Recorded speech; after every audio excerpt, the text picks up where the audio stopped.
Olá! A crise intensificada pela pandemia atingiu mais profundamente os negócios locais. As políticas insuficientes do governo Bolsonaro fizeram com que mais de 700 mil pequenos negócios fechassem as portas. O economista Júlio Miragaia fala sobre o assunto na entrevista central. Você acompanha no programa a situação das queimadas criminosas, que continuam a destruir reservas naturais um ano após o Dia do Fogo na Amazônia. E ainda, trazemos o relato dos agricultores do acampamento Quilombo Campo Grande, que sofreram ação de despejo nesta quarta-feira em meio à pandemia. A Central do Brasil começa agora.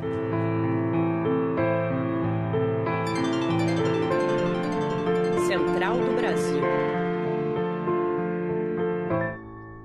O desmonte das políticas de reforma agrária pelo governo Bolsonaro e a irresponsabilidade do governo de Romeu Zema em Minas Gerais atingiram nesta quarta-feira o acampamento Quilombo Campo Grande, no sul do estado.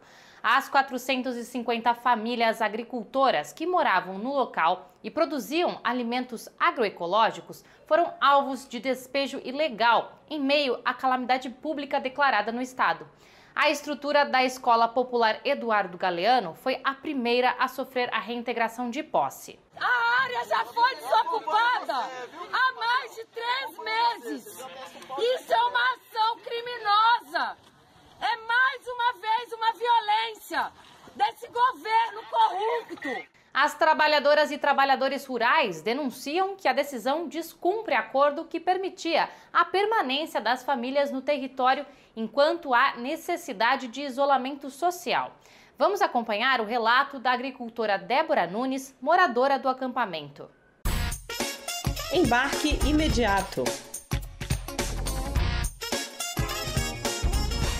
Estamos aqui, um dia muito difícil, uma reintegração de posse ilegítima da parte do autor do processo e nós estamos aqui resistindo. Infelizmente, acabamos agora de ser reintegrado da nossa escola, que há tantos anos nós vemos aí fazendo um trabalho tão bonito, formando turmas de EJA, turma do Fundamental 2, já formamos uma turma.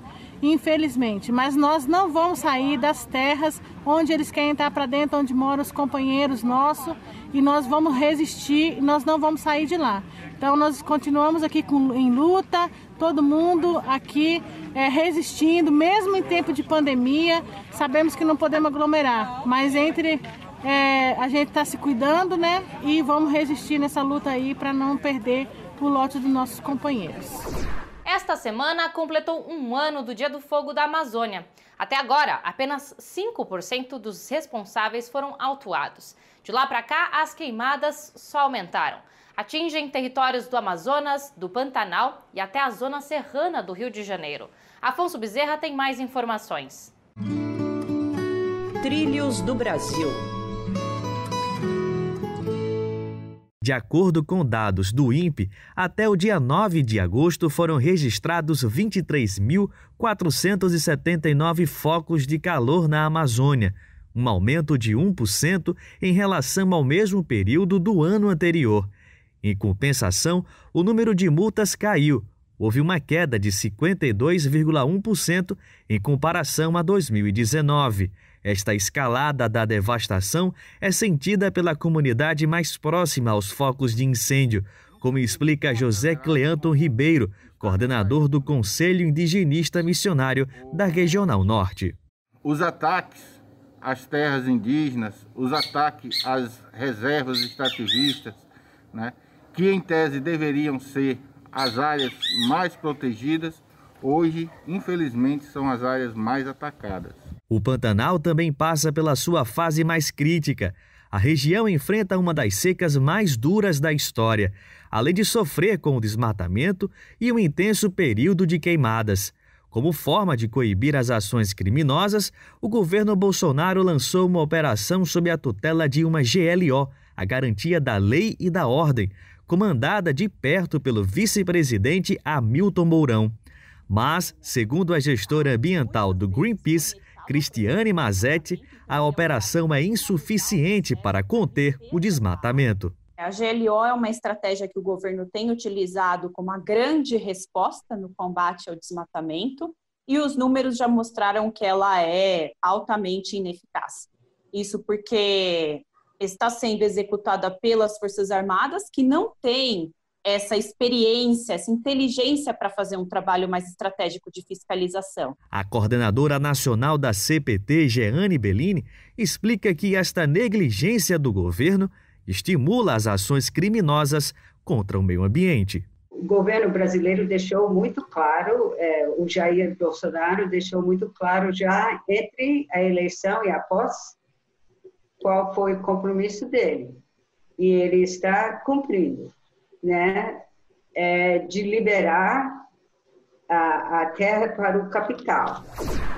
Vamos para a Parada Cultural conhecer uma boa dica de música. Também de Minas Gerais, Andréia Roseno tem uma indicação de um coletivo de mulheres original de Belo Horizonte. Parada Cultural. Olá!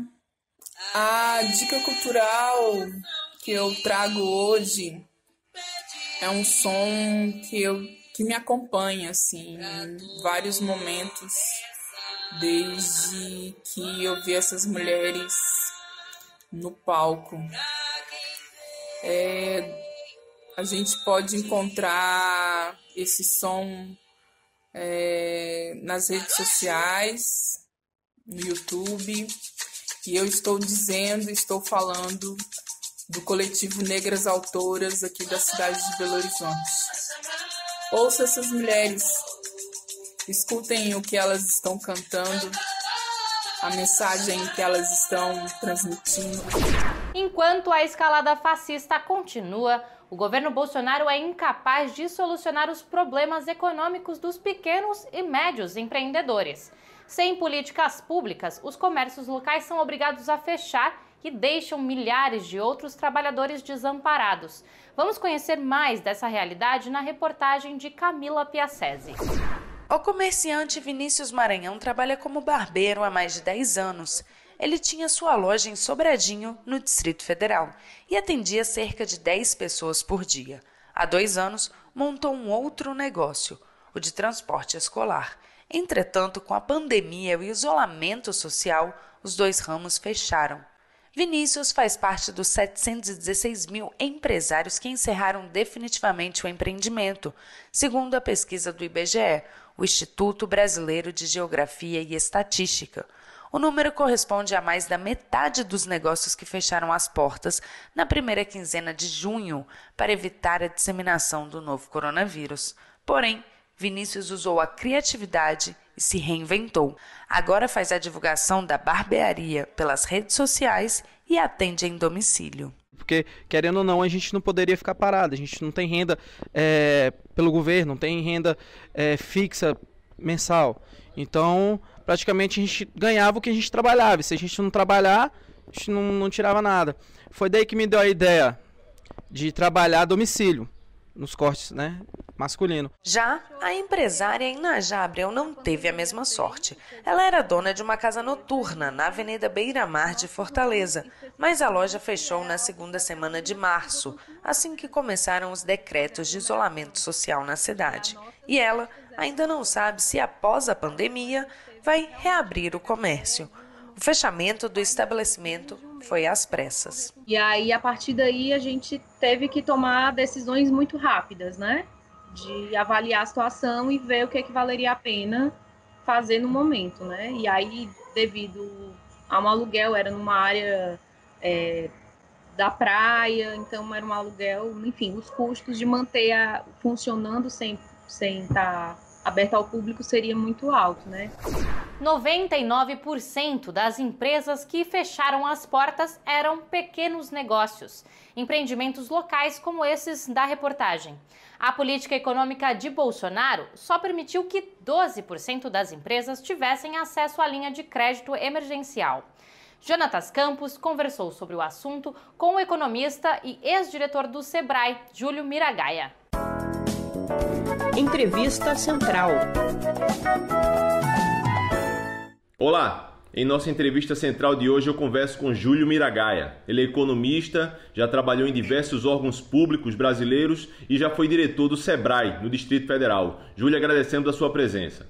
O isolamento social atingiu fortemente as atividades econômicas no Brasil. Segundo o IBGE, mais de 700 mil empresas fecharam as portas até junho e a maioria delas pequenas e médias. Qual o impacto desse fechamento de empresas na economia brasileira? O impacto é devastador, né? Porque 99% das empresas no Brasil são empresas de micro, pequeno e médio porte. Isso significa que isso vai gerar uma quantidade enorme de desempregados em todo o país, eu não tenho dúvida nenhuma. Responde aí por cerca de 60% dos empregos e mais ou menos metade, né, do produto gerado, né, do valor agregado na economia brasileira. Então, particularmente no emprego, né, o impacto vai ser muito grande, mas também, né, no produto, né, no produto interno bruto, vai ter um impacto violento, né, porque são as empresas que estão mais sofrendo. Falando desse programa de crédito para amparar as pequenas e médias empresas proposto e executado pelo governo Bolsonaro, muitas reclamam que o dinheiro não chegou. Você sabe por que isso aconteceu? Normalmente o sistema financeiro, os bancos, eles exigem garantias por parte dessas empresas para efetuar os empréstimos. E, evidentemente, essas empresas, pelo seu diminuto porte, elas não têm garantias a oferecer. Então, elas não conseguem acessar essas linhas de crédito.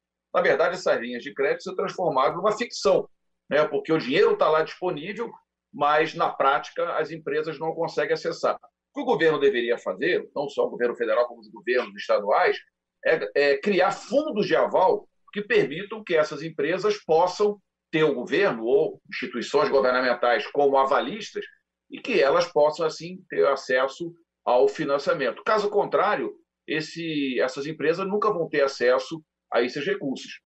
Você conhece, Júlio, o percentual de empresas que conseguiram acessar esse crédito do governo? Você conhece esse dado, por acaso?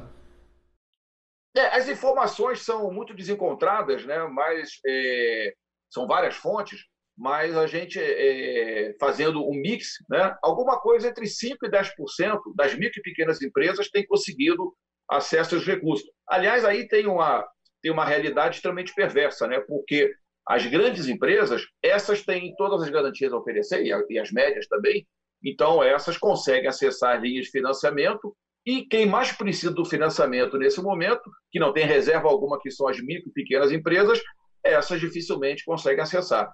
Não mais que 10% conseguem ter acesso ao financiamento governamental.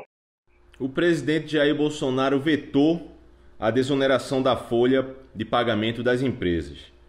Eu lhe pergunto qual é o impacto dessa medida para as pequenas e médias empresas. Essa é uma questão muito controversa, né? Essa questão da desoneração, mas nesse momento, né, que se vive de extrema crise, seria um caminho para, de alguma forma, atenuar um pouco a situação periclitante, né, que essas micro e pequenas empresas estão vivendo. Então, o veto do governo, obviamente, ele vai condenar centenas de milhares de micro e pequenas empresas a fecharem as portas, né, porque elas não vão ter outra alternativa. Não está entrando recurso, não está tendo faturamento.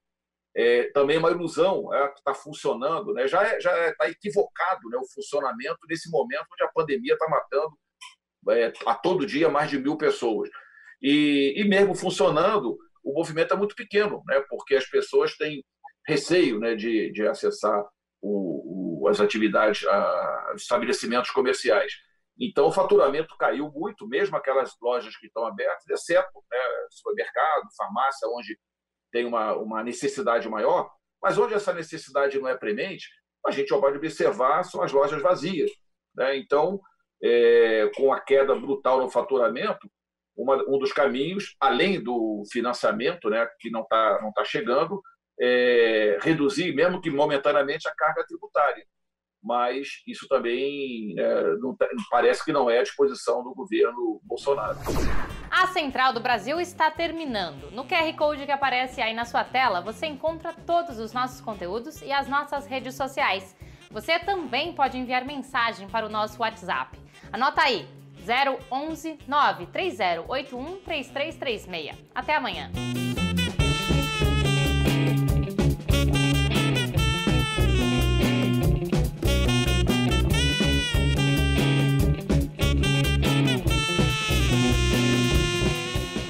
Central do Brasil, a rede de comunicação dos movimentos populares.